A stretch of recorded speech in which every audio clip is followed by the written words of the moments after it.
मैं पी के सिद्धांत। महात्मा गांधी और बाबा भीमराव अंबेडकर, ये दो ऐसे नेता जिन्होंने भारतीय समाज की दशा और दिशा तय की। आज हम जिस वर्तमान में जी रहे हैं, इस वर्तमान को तय करने में भी इन दोनों नेताओं का बहुत बड़ा योगदान रहा। लेकिन समस्या ये है कि लोगों को सच्चाई पता नहीं है। लोग वही समझते हैं, वही सच मानते हैं जो वो आज व्हाट्सएप फेसबुक पर देखते हैं और उन्हें लगता है कि यही सच है। लेकिन वास्तविकता अलग है, इससे कोसों दूर है। और आपको ये ज़रूरत है, बहुत ही ज़रूरी है आपके लिए कि आप इन चीज़ों को समझें। वास्तविकता क्या है उसको समझना बहुत ज़रूरी है। तो आज इस वीडियो लेक्चर में हम समझेंगे कि किस तरह से महात्मा गांधी और जो बी आर अम्बेडकर थे, उन्होंने जो काम किए, मोस्टली इन दोनों ने दलितों के लिए काम किए। जो हमारा दलित समाज था, जो हमारे दलित भाई थे, उस समाज के लिए जो था, महात्मा गांधी और बी आर अम्बेडकर दोनों ने जी जान से काम किया। निश्चित रूप से महात्मा गांधी अगर 10-20 साल और जिंदा रहते, जिस तरह उनकी हत्या की गई, बहुत ही क्रूर हत्या थी वो। अगर उनकी हत्या नहीं होती, उनके बारे में कहा जाता है कि महात्मा गांधी की हत्या हुई तो ठीक है, देश में ऐसे हुआ वैसे हुआ। लेकिन वास्तविकता ये है कि महात्मा गांधी की हत्या अगर नहीं होती, अगर 10-12 साल 10-20 साल भी वो जिंदा होते, तो निश्चित रूप से इस देश में दलितों की जो स्थिति है, जो आज है, वो स्थिति कुछ और होती। उस स्थिति में बहुत बड़ा बदलाव आया होता। जैसा कि आपको पता है, ठीक है, कि 1932 में ही जो महात्मा गांधी जी ने स्थापना की थी ऑल इंडिया अनटचेबिलिटी लीग की, जिसको बाद में हरिजन सेवक संघ बनाया गया। तो जबकि बी आर अम्बेडकर साहब इसे सिर्फ एक दिखावा मानते थे। बी आर अम्बेडकर साहब कभी भी महात्मा गांधी को महात्मा कहने के पक्ष में नहीं रहते थे। उसके पीछे की क्या वजह है, बात करेंगे। पूना पैक्ट, इसने किस तरह से हमारे देश की बिल्कुल जो आज का जो समाज है, इसके रूप रंग को बदल कर रख दिया। अगर पूना पैक्ट नहीं होता तो आज क्या होता। अगर महात्मा गांधी, जैसे आपको पता है कि पूना पैक्ट एक समझौता था महात्मा गांधी और बी आर अम्बेडकर के बीच, ठीक है, ये एक समझौता था। अगर ये समझौता नहीं होता और अगर महात्मा गांधी जी की बात मानी जाती तो इस देश में क्या हुआ होता, और अगर बी आर अम्बेडकर साहब की बात मानी जाती तो इस देश में क्या होता। हम हर एक दृष्टिकोण से सारी बातें करेंगे। बिल्कुल आराम से समझिए बातों को। सबसे पहले तो आपको समझना होगा, हमारे बी आर अम्बेडकर, बाबा साहब अम्बेडकर, इनका जो जन्म था ये एमपी में हुआ था। आपको 14 अप्रैल 1891, जाति से ये महार थे, जो एक दलित जाति है भारत देश में। और इनकी मृत्यु 6 दिसंबर 1956 को हुई दिल्ली में। इनका जो पूरा नाम था भीमराव रामजी अम्बेडकर, जिनको बी आर अम्बेडकर कहते थे। एजुकेशन इनकी बहुत ऊंची थी। जिस समय ये संसद भवन में थे, ठीक है, उस समय पार्लियामेंट में इनके आसपास भी कोई पढ़े लिखे लोग नहीं थे, इतने ज़्यादा ये पढ़े लिखे थे, ठीक है। एक समय था इनके पास 8,000 पुस्तकों का कलेक्शन था, और इनकी मृत्यु के समय तक इनके पास 35,000 किताबों का जो कलेक्शन हुआ था। और ये दिन रात पढ़ने में लगे रहते थे। निश्चित रूप से बहुत कम सोते थे और बहुत पढ़ते थे। खैर, इसके बाद हम बात करेंगे महात्मा गांधी की। अगर महात्मा गांधी को देखा जाए तो महात्मा गांधी मोहनदास करमचंद गांधी, वो भी एक इंडियन लॉयर थे, ठीक है, एक नेशनलिस्ट इंडियन थे और पॉलिटिकल थे। और सबसे बड़ी बात थी कि उनका जो जन्म था 2 अक्टूबर 1869 को हुआ, और जो है 30 जनवरी 1948 को उनकी डेथ हुई। निश्चित रूप से वो अम्बेडकर के जो है, अम्बेडकर से मतलब काफ़ी एज में बड़े थे। तो अब यहाँ पर चीज़ें शुरू कहाँ से हुई। देखिए, इन चीज़ों को समझने के लिए आपको थोड़ा पीछे जाना होगा, ठीक है। जिस चीज़ को शायद आज नहीं समझा जा सकता, उस चीज़ को उस परिप्रेक्ष्य में जाके समझना होगा। जब अंबेडकर पैदा हुए थे महार जाति में, एमपी में, तो उस समय जो कास्ट बेसिस डिस्क्रिमिनेशन था वो हद से ज़्यादा था, बहुत ही ज़्यादा था। उस कास्ट बेसिस डिस्क्रिमिनेशन का उनको जो सामना करना पड़ा, तो उनकी लाइफ में बहुत सारे बदलाव आए। उनको काफ़ी तकलीफ़ें झेलनी पड़ी। इवन कि जब वो स्कूल जाते थे, तो आपको तो पता है, अगर नहीं पता है तो मैं आपको बताऊं, शायद आपको नहीं पता होगा। स्कूल जाते थे तो स्कूल में उन्हें, वो अकेले इकलौते बच्चे थे, ठीक है, वो और उनके भाई, वो इकलौते लोग थे जो कि स्कूल में उस कास्ट से, यानी जिसको सो कॉल्ड दलित जिन्हें कहते हैं हम, उस कास्ट से वो बिलोंग करते थे। तो उनके लिए स्कूल में बैठने की जो कोई व्यवस्था नहीं थी। वो बेंच पर नहीं बैठ पाते थे। उन्हें अपना बोरा दड़ी लेके जाना होता था, और साइड में या कभी कभी क्लास से बाहर भी उनको बैठना होता था। उनके पानी पीने के लिए कोई जगह नहीं होती थी।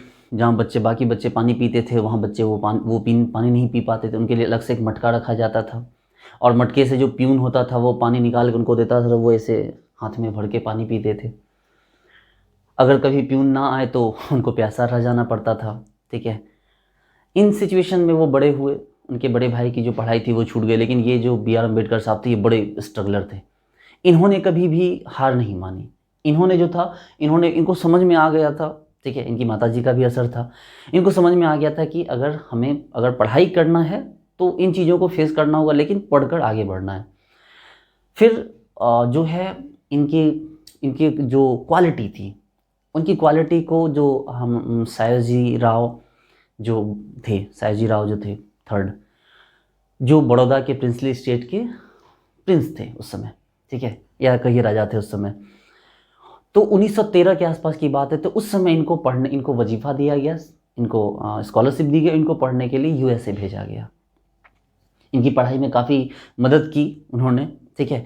और उनकी मदद से फिर इन्होंने क्या किया कि जो सयाजीराव जो गायकवाड़ थे, जो थर्ड, उन्होंने इनकी बहुत मदद की और फाइनली ये USA गया। USA जाके इन्होंने बहुत अच्छी पढ़ाई की। पढ़ाई करके ये फिर वापस आए, और फिर वापस आए जब, तो इनके एक पारसी फ्रेंड थे बहुत अच्छे। तो चूँकि बड़ौदा से इनको स्कॉलरशिप मिली थी, तो वापस जब ये आए तो बड़ौदा में ही एज ए PCS ऑफिसर इन्होंने ज्वाइन किया। तो बड़ौदा में जब इन्होंने as a PCS officer join किया तो वहाँ पर जो इनको रेसिडेंस की प्रॉब्लम हुई। इनको रहना था, रहने के लिए इनको कमरा चाहिए था, घर चाहिए था। थे तो ये PCS ऑफिसर, लेकिन जहाँ भी जाते थे तो लोग पूछते थे भाई कौन से जात के हो, तो ये बताते थे कि महार जाति के हैं, और इनको कमरा नहीं दिया जाता था। बड़ी समस्या थी कि भाई जॉब भी है लेकिन क्या किया जाए, कैसे कैसे भी करके वो किसी तरह से दिन काट रहे थे, लेकिन जहाँ भी जाते थे वहाँ कमरे की समस्या होती थी। सबसे पहले जाति पूछी जाती, जैसे जाति बताते बोलते थे कि हम दलितों को कमरा नहीं देते, हम आपको कमरा नहीं देंगे, छोटी जात वालों को। और फाइनली एक जगह पर जो था इनको कमरा मिला, तो इन्होंने पारसी नाम यूज़ किया और फाइनली इनको कमरा मिल गया। कुछ जानकार बताते हैं कि उस जगह पे इनकी जाति पूछी नहीं गई तो इन्होंने बताया नहीं, लेकिन वास्तव में ऐसा नहीं हुआ था। इनके पारसी फ्रेंड थे, उनको इस सजेशन आइडिया मिला कि इन्होंने पारसी नाम बताया और जो है इनको कमरा मिल गया, मतलब दलित हिंदू को कमरा नहीं दिया गया। तो फिर क्या हुआ कि एक दिन अचानक से सुबह में वो देखते हैं कि भाई बड़े लाठी डंडे लेके लोग जमा हो गए हैं इनको मारने के लिए। क्यों भाई? तो मकान मालिक ने एक दलित हिंदू को कैसे अपने घर पे रख लिया, एक दलित को कैसे अपने घर पे रख लिया, इस बात को लेके बहुत बड़ा बवाल कट गया। तो फाइनली इनको भागना पड़ा वहाँ से, और फिर ये बेचारे रात को जो थे पेड़ के नीचे सोए, और फिर सुबह ये वहाँ से इनको बोले कि हमें बड़ौदा में रहना ही नहीं है। फिर वहाँ से निकले। उसके बाद इनकी आगे की जर्नी स्टार्ट हुई। अब यहाँ से आगे बढ़ते हैं तो ठीक है, इनको ये मुस्लिम लीग के सपोर्ट से ये आपको जो हमारा पार्लियामेंट था उस समय, जो संविधान कमेटी जो बन रही थी उसमें ये पहुँचे। उसकी अलग स्टोरी है, उसके बारे में अलग बात करेंगे। जैसा कि आपको पता है कि जो संविधान लिखा गया, उस संविधान में जो बाबा साहब अम्बेडकर की बहुत बड़ी भूमिका थी। मैं ये नहीं बोलूँगा कि संविधान पूरी तरह से बाबा साहब अम्बेडकर ने ही लिखा, ठीक है, लेकिन संविधान को लिखने में इनकी बहुत बड़ी भूमिका थी।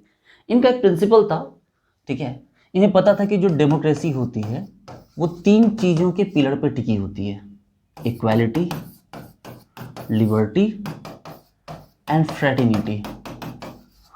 और उन्होंने एक कॉन्सेप्ट दिया कि देखो भाई, ये जो तीनों चीज़ें हैं, इक्वालिटी, लिबर्टी और फ्रेटर्निटी, जब तीनों चीज़ें एक साथ हो तो उस कंडीशन में जो डेमोक्रेसी होती है वो सबसे अच्छी होती है।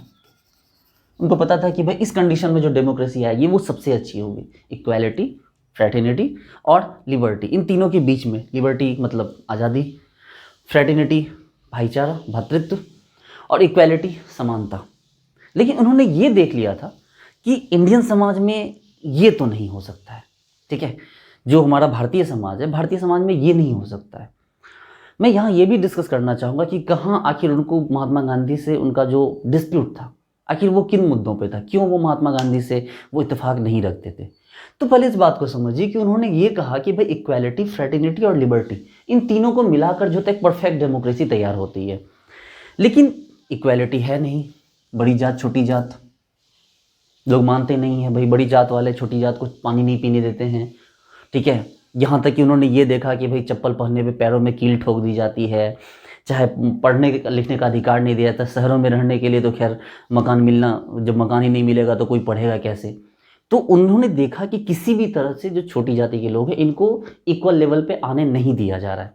जो इक्वालिटी की बात है वो बकवास है, यहाँ नहीं हो सकती है, ठीक है। और दूर दूर तक शायद आने वाले समय में भी हो सके कि नहीं हो सके नहीं पता, लेकिन ये इक्वालिटी यहाँ पर नहीं मिलेगी, क्योंकि यहाँ पर जो कास्ट सिस्टम है, उनका कहना था कि जो कास्ट सिस्टम है ना, वो बंद दरवाजे बिना सीढ़ी वाले मकान की तरह, जो जहाँ पर है वो वही रहता है, ऊपर अलग नीचे अलग, तो कोई ऊपर से नीचे नहीं आ सकता, ना कोई नीचे से ऊपर जा सकता है। खैर, दूसरी बात आई लिबर्टी की। यहाँ भी उन्होंने देखा कि भाई हमारा देश तो यहाँ फेल है, क्योंकि उनको लगता था कि आज अंग्रेजों ने देश को गुलाम कर रखा है, ठीक है। ठीक है, आज लिबर्टी नहीं है, लेकिन जब अंग्रेज नहीं थे तब भी तो लिबर्टी नहीं थी, क्योंकि तब भी जो थे ये कास्ट सिस्टम था। और तब भी यहाँ पर क्या होता था कि बुरी तरह से काम करवाना, पीटना, बंधुआ मजदूरी करवाना, ठीक है। किसी के पास बहुत ज़्यादा ज़मीन होना, किसी के पास थोड़ी सी भी ज़मीन नहीं होना, किसी के पास ढेर सारे अनाज होना, किसी के पास थोड़ा भी अनाज ना होना, ये चीज़ें उनको पता थी कि ये चीज़ें बिल्कुल भी इस लिबर्टी के खिलाफ जाएंगी। उनको पता था कि ये चीज़ें जो होगी लिबर्टी के खिलाफ जाएंगी। और फ्रेटर्निटी, भ्रातृत्व तो हो ही नहीं सकता। जब उन्होंने कास्ट डिस्क्रिमिनेशन इस कदर झेला था तो उनको पता था कि इस वर्ड का तो कोई लेना देना ही नहीं है, क्योंकि उनको पता था कि जो एक समान जाति के लोग हैं वो अपने जाति के लोगों को भाई समझते हैं और बाकी लोगों को कुछ नहीं समझते। तो ये समाज इतनी जातियों में टूटा हुआ है कि इस शब्द का तो खैर कोई अर्थ ही नहीं है। लोग पूरी तरह टूटे हुए हैं, बिल्कुल बटे हुए हैं, और उनके बीच में भ्रातृत्व नाम का तो कोई चीज़ आ ही नहीं सकता है, ठीक है ना। तो रोटी, अब तो खैर रोटी का संबंध हो गया, रोटी बेटी का संबंध तो खैर कभी नहीं रहा। इवन कि पहले तो रोटी का भी संबंध नहीं था कि छोटी जाति की है तो उसको फेंक के खाना दो, चाहे उसको अलग थाली में रखो। आज भी छुआछूत बहुत जगह पे मानी जाती है। साउथ के आज भी ऐसे कई स्टेट हैं जहाँ पर कि आज भी अपर कास्ट के घर के सामने लोअर कास्ट के लोगों को चप्पल उतार के जाना पड़ता है। खैर, तो उनको पता चल गया था कि ये इक्वालिटी, लिबर्टी एंड फ्रेटर्निटी ये सिर्फ कहने की बातें हैं, लेकिन इंडिया जैसे जो ऑर्थोडॉक्स सोच के लोग हैं यहाँ पर, ठीक है, नैरो माइंड के, यहाँ पर इस चीज़ को इम्प्लीमेंट नहीं किया जा सकता है। बड़ी समस्या थी कि सच बात है, इस चीज़ को इम्प्लीमेंट नहीं कर सकते।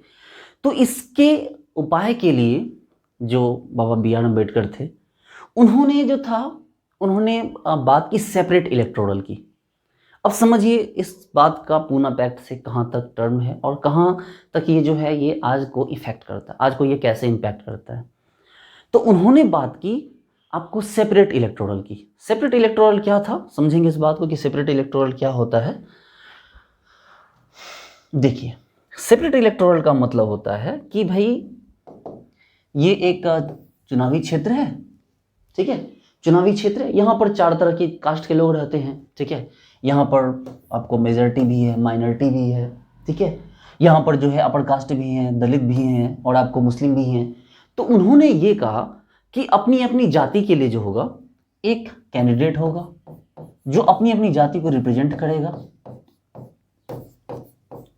समझिए बात को कि वो अपनी अपनी जाति को रिप्रेजेंट करेंगे, अलग अलग जाति के लोग अपनी अपनी जाति के लोग को रिप्रेजेंट करेंगे और उनको वोट भी उन्हीं के जाति के लोग देंगे, उन्हीं के सोसाइटी के जो लोग होंगे वो उनको वोट देंगे। अब आप इस चीज़ के मायने समझिए कि मान लीजिए कि ये इस सोसाइटी को बिलोंग करता है और इस सोसाइटी को रिप्रेजेंट करता है। अब इसी में 2-3 लोग खड़े होंगे इसी की सोसाइटी से और इसी सोसाइटी के लोग डिसाइड करेंगे कि भाई हमें अपने किस आदमी को वोट करना है। अब सपोज कीजिए कि कोई इलाका है, उस इलाके में जो हरिजन आबादी है, अब उस हरिजन आबादी से 3-4 लोग खड़े होंगे और वहाँ के लोगों को, वहाँ के हरिजन लोगों को डिसाइड करना है कि इनमें से हमें किसे वोट करना है। जो सवर्ण समाज है उसमें से 3-4 लोग खड़े होंगे, उनको डिसाइड करना है कि हमें अपने सवर्ण समाज में से किसको वोट करना है। उनकी सोच ये थी कि आज जिस तरह से जो छोटी जाति के लोग हैं उनको कहीं भी उनको जगह नहीं दी जाती है, ना तो गवर्नमेंट जॉब है उनके पास, ना तो उनके पास पैसे हैं, ना तो उनके पास पावर है, ना तो सत्ता है। इस सिचुएशन में अगर ऐसा नहीं हुआ तो आने वाले टाइम में जो एजुकेटेड लोग होंगे, जिनके पास पैसे होंगे, वो उनके ब्रेन को डाइवर्ट करके कैसे भी उनका वोट ले लेंगे और फिर वो उन पर रूल करेंगे। इनफैक्ट वही हो भी रहा है, अगर समझ के देखिए, यही तो एग्जैक्टली हो रहा है यहाँ पर। तो इन्होंने समझ लिया इस बात को कि अगर हम ऐसा नहीं करेंगे तो फिर प्रॉब्लम ये होगी कि सारे से इलेक्टोरल से मान लो एक आदमी चुन के आया, और ये आदमी कौन होगा? बाहुबली होगा कोई, जिसके पास ढेर सारे पैसे हो, बहुत सारा पावर हो, चीज़ों को मैनिपुलेट करने की पावर हो, एजुकेटेड हो सकता है, ठीक है, एजुकेटेड की बात तो अलग है। तो ये जो आएगा, ये अगर ये इंसान अगर बहुत अच्छे से मैनिपुलेट करता तो हो सकता है कि ये किसी फालतू के मुद्दे में फंसा कि इसका ही वोट ले ले, इसका ही वोट ले ले, इसका ही वोट ले ले, इसका ही वोट ले ले, और काम सिर्फ अपने लिए करे। और चूंकि वो कास्टिज्म का दंश इस तरह झेले हुए, उनको पता था कि भाई ये जो भी होगा तो वो पर्सन कहीं ना कहीं अपने कास्ट के लिए काम करेगा, इसलिए वो सेपरेट इलेक्टोरल चाहते थे। वो चाहते थे कि भाई ये अलग अलग मान ली 5 समाज के लोग हैं, 5 समाज से 5 प्रतिनिधि आए और मिलकर एक डिसीजन करें। जो केंद्र पैसा भेजे वो 5 समाज के लोग अपने अपने समाज के लिए क्या करें, इक्वली यूज करें। उनका ये सोच था। महात्मा गांधी इस बात पे अड़ गए। महात्मा गांधी जी ने कहा कि नहीं, हम ऐसा नहीं होने देंगे, ठीक है। उन्होंने कहा कि देखो, अगर इस तरह से आप करोगे तो देश कम्युनल आधार पे विभाजित हो जाएगा। बड़ी समस्या थी ये। उन्होंने कहा कि देश को कम्युनल आधार पे नहीं बांट सकते हैं, कि आप जाति के आधार पे अगर आप कैंडिडेट चुनने लगे तो फिर उनका ये पक्ष था कि अगर जाति के आधार पे कैंडिडेट चुनने लगे तो जिस जाति के ज़्यादा लोग कैंडिडेट चुने जाएंगे वो सब संगठित हो जाएंगे, और फिर जो जिनकी जाति के लोग कम हैं उन पे वो डोमिनेंट हो जाएंगे। इस तरह से देश तरक्की नहीं करेगा, देश पीछे जाएगा। और B.R. अम्बेडकर का ये पक्ष था कि भाई ऐसा नहीं है। उनका पक्ष था कि अगर सभी जातियों से लोग, अपने अपने समाज से लोग निकल के आएंगे और अपने क्षेत्र में अपने लोगों का प्रतिनिधित्व करेंगे तो उस सोसाइटी के लोगों का ज़्यादा जो होगा वो डेवलपमेंट होगा। मतलब ये सोचिए कि मान लीजिए कोई इस सोसाइटी से, इसको फंड्स आए केंद्र से, इसने क्या किया, अपने इलाके में पैसे दिए, बच्चों को पढ़ाया लिखाया, स्कूल बनवाए, अपने अपने लेवल पे हॉस्पिटल बनवाए। इस जाति वाले ने अपने सोसाइटी के लिए काम किया, इसने अपनी सोसाइटी के लिए काम किया, इसने अपनी सोसाइटी के लिए काम किया। तो इन सब के पास मैनिपुलेट करने के मुद्दे कम होंगे, ठीक है।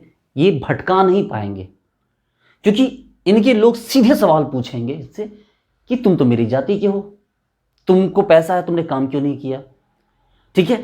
और महात्मा गांधी का ये पक्ष था कि भाई अगर ऐसा हुआ तो ये लोग जमा होंगे और जिनकी ज़्यादा संख्या होगी वो लोग डोमिनेट कर जाएंगे, ठीक है। तो ये कहना सही किस सेंस में था, इस बात को जो था, इस बात को महात्मा गांधी के जो दलितों के एंटी माना गया, क्योंकि सबको पता था कि भाई जो इनकी आबादी है वो ज़्यादा है, ठीक है। जो OBC है, SC ST है, माइनॉरिटी, इनकी आबादी ज़्यादा है, तो ये डोमिनेट ना कर जाए, ठीक है। ये एक डर बना हुआ था।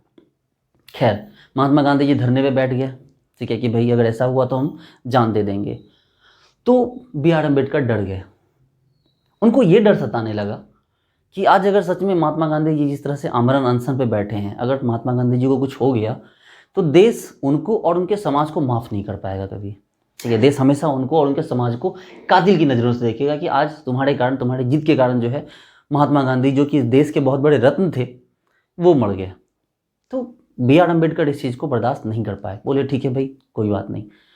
लेकिन उन्होंने खुशी से इस पूना पैक्ट को मंजूरी नहीं दी।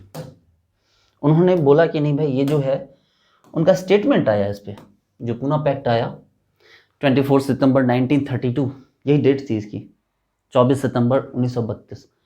उन्होंने उसको बोला कि उन्होंने बोला कि ब्लैकमेल दिवस, ठीक है। उन्होंने बोला कि the Mahatma act will result in nothing but terrorism by his follower against depressed classes all over the country. Doctor Ambedkar, मतलब ये कहना था इनका कि महात्मा के इस कदम का जो परिणाम है, इस देश के सभी शोषित वर्ग के अनुयायियों को, मतलब शोषित वर्ग को भुगतना पड़ेगा, जहां महात्मा गांधी के जो अनुयायी होंगे वो उनको आतंकवाद के अलावा और कुछ नहीं देंगे। समझिए बात को। बहुत ही दुखी मन से इन्होंने इस पैक्ट पे साइन किया। महात्मा गांधी भी खुश नहीं थे, क्योंकि महात्मा गांधी का पक्ष ये था ही नहीं, महात्मा गांधी किसी भी सीट को रिजर्व करने के पक्ष में नहीं थे। अब पूना पैक्ट से क्या निकल कर आया और पूना पैक्ट का हमारे आज पर क्या असर पड़ता है?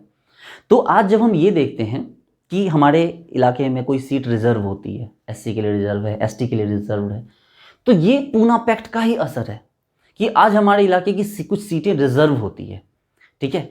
तो महात्मा गांधी इस बात पे एग्री हुए कि ठीक है भाई, हम सभी जातियों के लिए अलग अलग कैंडिडेट में नहीं मानेंगे, लेकिन चलो इस बात पे मानते हैं कि कुछ सीटें उनके लिए रिजर्व कर दी गई, ठीक है। कुछ सीटें उनके लिए क्या कर दी जाएंगी, रिजर्व कर दी जाएंगी, और उन रिजर्व सीट पर वो ही लोग खड़े होंगे जो आपको जो उस कास्ट से जो है वो जो बिलोंग करते हैं वही लोग वहाँ पर खड़े होंगे, ठीक है, लेकिन वोट सब करेंगे, वोट उनको सब करेंगे।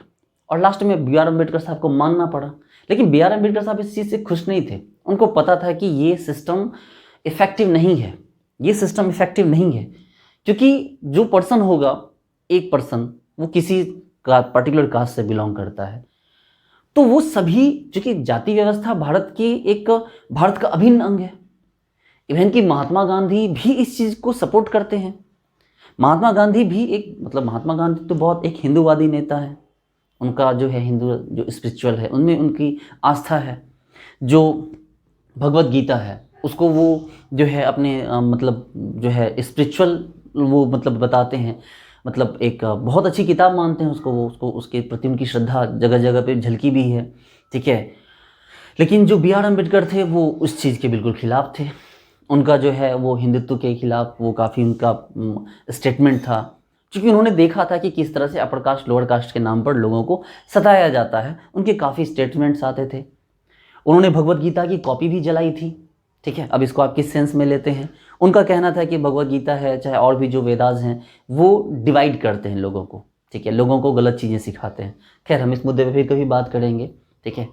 उनका ये कहना था कि लोगों को जो है धर्म के जाल में फंसा कर, चूँकि धर्म में जो लोग हैं, धर्म के शीर्ष पर जो ताकतवर लोग हैं वो उनका कब्जा है। उनका ये मानना था कि धर्म का जो शीर्ष है, धर्म के शीर्ष पर जो लोग बैठे, वास्तविकता भी कहीं ना कहीं यही है कि धर्म के शीर्ष पर जो लोग बैठे हैं वो बहुत पावरफुल लोग हैं, ठीक है। और धर्म से वो दूसरों को डराते हैं, लेकिन खुद उससे, धर्म से उनको कोई डर नहीं होता, ठीक है। बहुत कुछ होता है इस देश में जिसमें कि धर्म के नाम पर चीज़ों को यूज कर लिया जाता है। इवन अगर आप अभी के समय में देखें तो धर्म आधारित राजनीति ही पूरे देश में चल रही है, और देश में क्या हो रहा है ये बताने की ज़रूरत नहीं, वो आपका अपना मोटो है, मैं वो नहीं इन्फ्लुएंस कर रहा हूँ आपको। तो ये पूना पैक्ट फिलहाल साइन हुआ, और उसके बाद यहाँ पर डिसाइड हुआ कि जो कैटेगरीज बनेंगी उस कैटेगरी के बिहाफ पे जो कुछ सीटें होंगी वो रिजर्व्ड होंगी, ठीक है, कि उन सीटों पर रिजर्व्ड लोगों को ही मतलब जो है प्रतिनिधित्व करने का मौका मिलेगा। ये कितना सही है, कितना गलत है, कितना इफेक्टिव है, ये आप मुझे बताइए। मैं चाहता हूँ कि आप कमेंट बॉक्स में मुझे बताइए इसके बारे में। लेकिन जो महात्मा गांधी से बी आर अम्बेडकर साहब का जो एक डिस्प्यूट था, वो डिस्प्यूट कहाँ था, आखिर उनको समस्याएं क्या थी, उसके बारे में भी जानिए कि महात्मा गांधी को जो बी आर अम्बेडकर साहब थे महात्मा क्यों नहीं मानते थे, क्यों दोनों इतने महान नेता थे, ठीक है। निश्चित रूप से मैं पहले भी बोला, फिर दोबारा भी बोल रहा हूँ, अगर महात्मा गांधी 10-15 साल और जिंदा होते तो इस देश में दलितों की स्थिति और बहुत ही अच्छी होती, क्योंकि कहीं भी दलितों पर अत्याचार होते थे महात्मा गांधी वहाँ पहुँच जाते थे, ठीक है, वहाँ उनकी सेवा करते थे, ठीक है। वैष्णव जनते तेने कहिए, आपको पता है बहुत कुछ हमने बचपन से पढ़ रखा है। लेकिन उसके बावजूद भी वो महात्मा गांधी को एक महात्मा मानने के लिए तैयार नहीं थे बी आर अम्बेडकर। उसका रीजन क्या है, अब उसके रीजन की बात करते हैं। बी आर अम्बेडकर का पहला पॉइंट ये था, ठीक है, बी आर अम्बेडकर का पहला पॉइंट था कि कांग्रेस की जब स्थापना हुई, महात्मा गांधी ने कांग्रेस का सदस्य बनने के लिए खादी पहनने की अनिवार्यता रखी कि अगर आप कांग्रेस ज्वाइन करना चाहते हैं तो आपको खादी जो है खादी पहनना होगा। बी आर अम्बेडकर ने कहा कि अगर गांधी जी इतने ही दलितों के संरक्षक थे, इतने ही उनके अगर खैर ख्वाह थे, उनके मतलब अपने आप को उनका नेता समझते थे, तो उनको कांग्रेस को ज्वाइन करने की शर्त ये रखनी चाहिए थी कि जो भी व्यक्ति कांग्रेस को ज्वाइन करेगा उसके लिए उसे एक दलित व्यक्ति को अपने घर पे नौकरी देनी होगी, अपने परिवार को उसके दलित परिवार से, किसी दलित परिवार से जोड़ना होगा, कम से कम एक नौकरी देकर, ठीक है, अपने घर पे उसको जोड़ना होगा। यानी कि वो उनका था कि भाई किसी भी तरह से आप अगर कांग्रेस में एंट्री के लिए खादी पहनना, तो ये एक उनका कहना था कि तो ढोंग है। आप इसके बदले ये क्यों नहीं रखते कि जो भी व्यक्ति कांग्रेस ज्वाइन करेगा उसको किसी न किसी एक दलित व्यक्ति को अपने घर पे नौकरी देनी होगी, क्योंकि दलित को तो घर पे नहीं घुसने दिया जाता, बाहर ही रखा जाता है। बहुत सारी प्रेमचंद की कहानियाँ आप पढ़ेंगे तो आपको पता चलेगा कि ये डिस्क्रिमिनेशन किस लेवल पे था। तो उन्होंने कहा कि भाई आप एक ऐसा कीजिए कि एक नौकरी उसको दीजिए अपने घर पे, पैसे वाले लोग हैं भाई, जितने भी सवर्ण जाति के लोग हैं वो पैसे वाले लोग हैं, तो उनको कहिए अपने घर पे एक नौकरी देने के लिए, तभी वो कांग्रेस ज्वाइन कर सकते हैं। पहला पॉइंट उनका ये था। उस समय में जो समस्या आती थी कि छुआछूत बहुत बड़ी समस्या थी। हालांकि महात्मा गांधी इसे पाप कहते थे, छुआछूत को महात्मा गांधी कहते थे कि ये पाप है, ठीक है।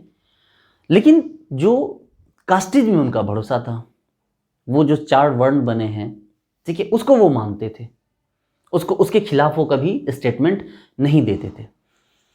बी आर अम्बेडकर का दूसरा पॉइंट था कि आपने किसी भी कांग्रेस जिला कमेटी का जो अध्यक्ष है, आपने कभी किसी कांग्रेस जिला कमेटी अध्यक्ष को हटाया नहीं जिसने अछूतों के मंदिर में प्रवेश का विरोध किया। ये उनका दूसरा पॉइंट था, क्योंकि उस समय में छुआछूत कानून लागू नहीं हुआ था। तो जब कोई दलित जो मंदिर में घुसने की कोशिश करता था, उससे मारपीट की जाए, उसको भगा दिया जाता, उसे मारा जाता था, उसे घुसने नहीं दिया जाता। अगर घुस जाए तो पूरे मंदिर को धोया जाता था एंड ऑल। तो बी आर अम्बेडकर ने कहा कि आप कैसे महात्मा हैं कि आपके रहते कोई व्यक्ति दलितों को मंदिर में घुसने नहीं दे रहा है और आप उसको कांग्रेस जिला कमेटी से हटा नहीं रहे हैं, जो अध्यक्ष पद से हटा नहीं रहे हैं। तो इन वजहों से उन्होंने कभी महात्मा गांधी को जो है महात्मा नहीं माना। और जब पूना पैक्ट उन्होंने बहुत ही बड़े दिल से साइन किया, उसके बाद तो खैर उनकी नज़र में उनकी कोई जगह ही नहीं बची, ठीक है। तो ये कुछ चीज़ें थी दोस्तों, डियर फ्रेंड्स, जो आपको जाननी चाहिए। वास्तविकता ये है कि आपको चीज़ों को समझना पड़ेगा। तो ऐसे ही बहुत सारे वीडियोस मैं लेकर आता रहूँगा, ठीक है, ताकि आपको इस देश की सच्चाइयाँ बता सकूँ, जो वास्तविकता है, ठीक है। आप इस देश को पता नहीं किस चश्मे से देखते हैं, लेकिन इस देश को वास्तविकता के चश्मे से देखना बहुत ज़रूरी है। तो व्हाट्सएप फेसबुक की दुनिया से बाहर निकलिए और थोड़ा पढ़िए तो ज़िंदगी में बहुत कुछ सीखने का मौका मिलेगा। Okay dear friends, thank you so much, bye.